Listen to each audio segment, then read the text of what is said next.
Hello everyone, my name is Nicole or Diana from group before. Today we are going to present on the subchapter 12.1, which is coordination and response. So let's go.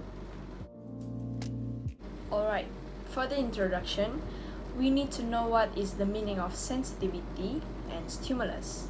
So as we can read on this slide, sensitivity is the ability of organisms to detect changes in their environment and respond. So, the changes that stimulate the response is known as stimulus. Okay, now we are talking about stimulus. So, stimulus is divided into two types. First, external stimulus. Second, internal stimulus. As we can read on this slide, external stimulus include light, sound, smell, taste, and etc. While internal stimulus include the changes in blood osmotic pressure and the changes in body temperature and etc. So basically, we can say that external stimulus come from outside of our body, while internal stimulus come from inside of our body. Okay, now we move on to the example of detection of stimulus. Before that, we need to know the meaning of these two, receptor and brain. So receptor is known as sensory cells in organism. Brain is also known as the integration center in organism. Okay, move on to the example. For example, mammal. Mammal can detect stimuli via receptor.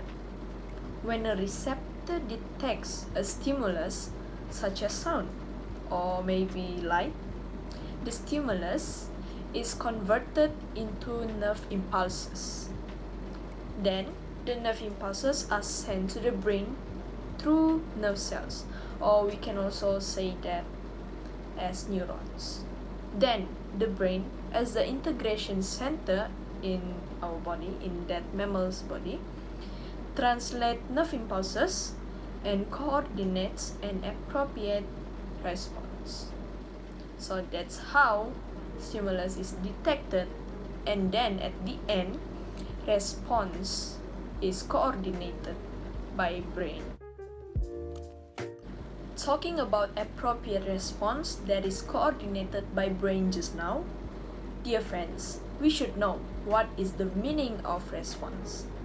As we can read on this slide, response is the way of organisms react after detecting a stimulus. The part of our body that respond is called as effector. Example of effector are muscles and glands. So how do muscles and glands react? As for muscles, muscles react by contracting and relax to produce movement.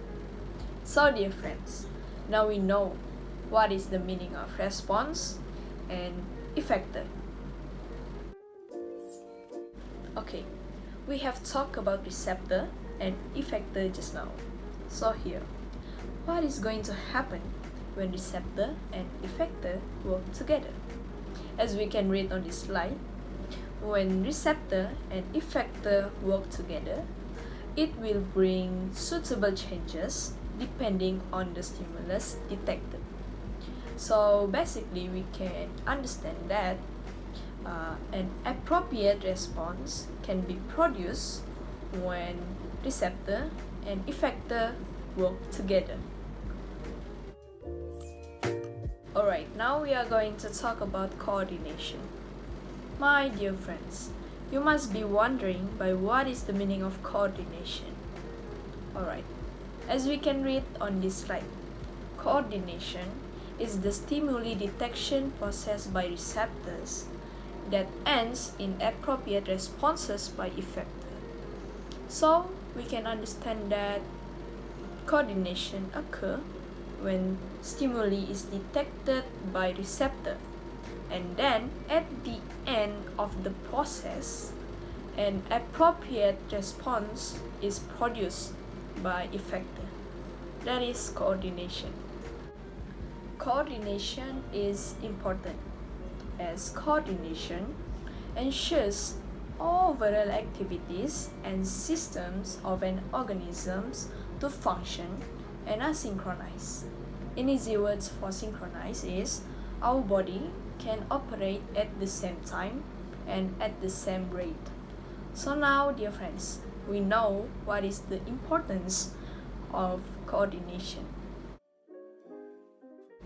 Okay, lastly, my dear friends, we have to know that coordination and response is conducted by two separate systems. As we can see on this slide, the first is nervous systems and second, endocrine system. These both systems work together to coordinate and control responses. By that, we can respond appropriately. That's it, guys. Okay, moving on to types of receptors. So, sensory receptors found at the end of the nerve fibers. They detect information in the external or internal environment. We should know that location of receptors depend on the type of stimulus detected. For example, sensory receptors that detect external stimulus found in sensory organs such as eyes, nose, tongue, and skin. On the other hand, sensory receptors that detect internal stimulus present in specific internal organs, which is pancreatic cells that detect blood sugar level. Types of sensory receptors and stimulus involved. Photoreceptor detect light, thermoreceptor detect change in temperature, chemoreceptor detect chemical substance, baroreceptor detect change in pressure, mechanoreceptor detect touch and pressure, and nociceptor detect pain. Necessity of response. It is important for survival of organisms so that humans and animals can respond to adapt to the changes in the environment. The ability of organisms to detect changes also crucial so that information can be transmitted to the integration center. The integration center will then transmit this information to the effector to respond to the changes. For example, first, when body temperature above normal range. Second, this information will be transmitted to integration center by receptor. Third, the integration center will send nerve impulses to the effectors to decrease body temperature back to normal.